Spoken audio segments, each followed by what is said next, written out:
안녕하세요. 게으른 개미입니다. 오늘은 유튜브에 질문 남겨주신 내용 중 하나를 다뤄보고자 합니다.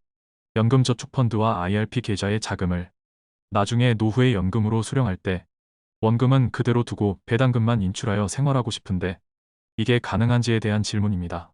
어떻게 생각하면 당연한 걸 왜 물어보지 라고 쉽게 생각하고 넘어갈 수도 있지만 그 안에는 다양한 의문점을 가지고 있는 질문인 듯합니다.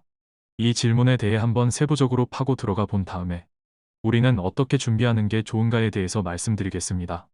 우리가 평생 납입한 연금계좌에 들어있는 현재 평가액은 구체적으로 살펴보면 세 가지로 나누어 볼 수 있습니다.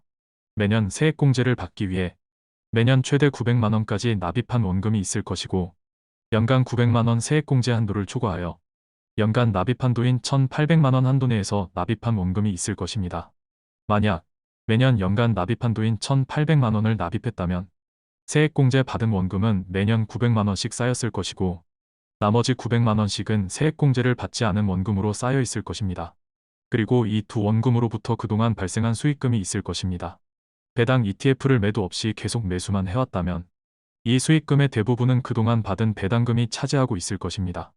배당금으로도 계속 ETF를 사왔다면 ETF 형태로 있을 것입니다. 만약 이런 상황에서 노후에 연금을 수령할 때가 되었다고 가정해 보겠습니다. 매년 배당금을 받기 때문에 올해에도 배당금이 입금되었습니다. 그리고 배당금만큼 인출해서 생활비로 사용하려고 합니다. 이때 현금으로 받은 배당금을 그대로 연금으로 수령하기 위해 인출하면 어떻게 될까요?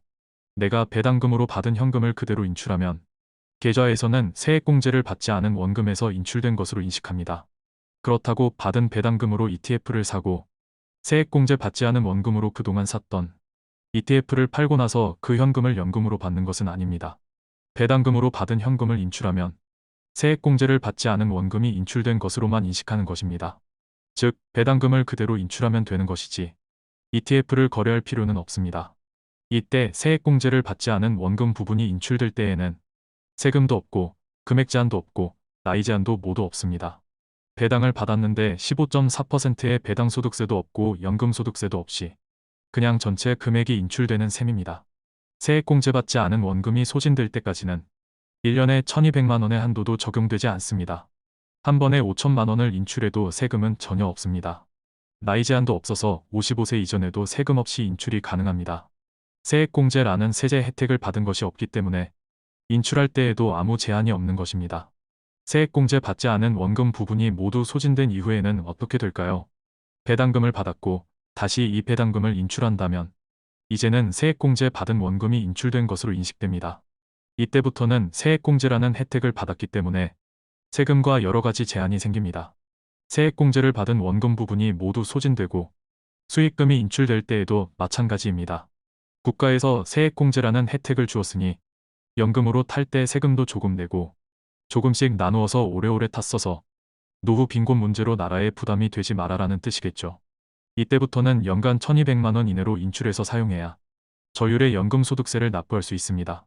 만 55세부터 70세 미만까지는 5.5%의 세율이 적용되고 70세 이상 80세 미만까지는 4.4%의 세율이 적용되며 80세 이상부터는 3.3%의 세율이 적용됩니다.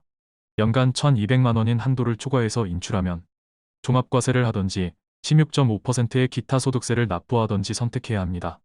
이때 1,200만 원을 초과한 초과분에 대해서만 세율을 적용하는 게 아니고 1,200만 원을 조금이라도 초과하면 전체 금액에 대해서 적용하게 됩니다. 이때에는 어떤 걸 적용하는 게 유리할까요? 23년 바뀐 소득세율에 따라 종합소득이 1,400만 원보다 적다면 종합과세가 유리할 것이고 종합소득이 5천만 원이 넘는다면 분리과세가 유리하게 됩니다. 가운데 구간은 종합과세와 분리과세가 동일합니다. 종합과세라면 작게는 6%에서 45%에 이르고 분리과세는 16.5%이니 이는 연금소득세에 비해 작게는 2배에서 많게는 13배나 되는 셈입니다. 만약 여러분이 연금 계좌를 2개 나누어 가지고 있다면 어떤 옵션이 가능할까요? 계좌 하나는 세액공제를 받은 금액을 입금하고 나머지 계좌 하나는 세액공제를 받지 않은 금액을 입금해서 모았다면 이런 선택이 가능합니다. 만약 여러분이 평생 동안 연금 계좌에 많은 돈을 모아서 노후에 배당금을 연간 5천만 원을 받았는데 세액공제를 받지 않은 원금 부분이 모두 소진된 이후라면 여러분은 1,200만 원밖에 인출할 수 없습니다. 그렇지 않으면 훨씬 높은 세율의 세금을 내고 인출을 해야 합니다. 하지만 이 그림처럼 계좌를 2개 가지고 있다면 세액공제 받은 원금 부분에서 1200만 원을 인출하고 세액공제 받지 않은 원금 부분에서 3800만 원을 인출한다면 1200만 원에 대해서만 최대 5.5% 연금소득세만 납부하면서 매년 5천만 원을 인출할 수 있습니다. 5천만 원을 인출할 때 내는 세금은 5.5%라도 66만 원뿐인 것입니다. 이 정도면 노후의 저율의 과세로 넉넉한 금액의 인출이 가능해지는 것입니다. 물론 나중에 세액공제 받지 않은 원금이 일찍 소진되지 않으려면 평소에 많은 금액을 납입해 놓으면 좋습니다. 즉, 이렇게 하려면 세액공제를 받지 않은 원금이 세액공제를 받은 원금보다 훨씬 더 많이 쌓여 있어야 하겠죠? 연간 납입 한도는 1,800만 원까지이고 이 중 세액공제 한도는 절반인 900만 원까지인데 어떻게 더 모을 수 있냐고요? 중개형 ISA 계좌를 활용하시면 됩니다. 중개형 ISA가 만기가 되면 이 금액에 대해서 연금저축펀드로 이체할 수 있습니다. 이때 최대 3천만 원까지는 10%의 추가 세액공제 혜택도 주어집니다. 3년마다 6천만 원을 쌓아서 연금저축펀드로 이체하면 300만 원의 세액공제를 추가로 받게 되고 나머지 5,700만 원은 세액공제 혜택을 받지 않은 채로 연금저축펀드에 적립됩니다. 이때 300만 원은 세액공제 받은 계좌에 넣고 5,700만 원은 세액공제 받지 않은 계좌에 넣고 싶겠지만 아쉽게도 그렇게 되지는 않습니다. 그냥 세액공제 혜택을 받지 않은 계좌에 넣으십시오. 어차피 3년마다 300만 원이라는 금액은 비교적 소액이고 세액공제 혜택을 받지 않은 원금이 모두 소진되고 난 먼 이후의 일이니 그냥 세액공제 혜택을 받지 않은 원금이라고 생각하고 계획을 세우시면 됩니다.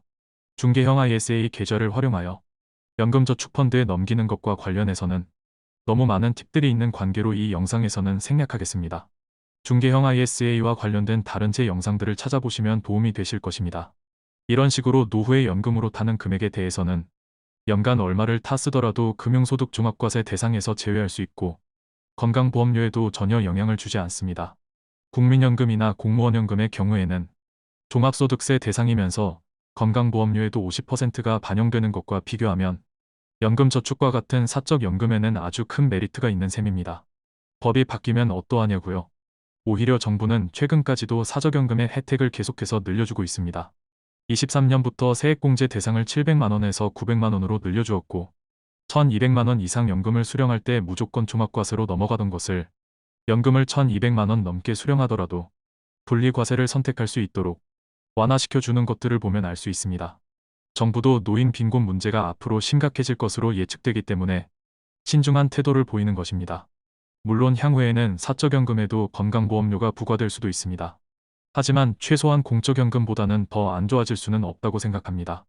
만약 세액공제 받지 않은 원금에까지 건강보험의 부담을 가중한다면 그 전에 모두 일괄 인출하면 그만입니다. 따라서 연금계좌를 활용해 세금과 건보료를 절약하는 방법은 현재로서도 앞으로도 최선의 방법으로 남을 가능성이 높다고 생각합니다. 지금까지 게으른개미였습니다. 좋아요와 구독을 누르시면 부자 됩니다.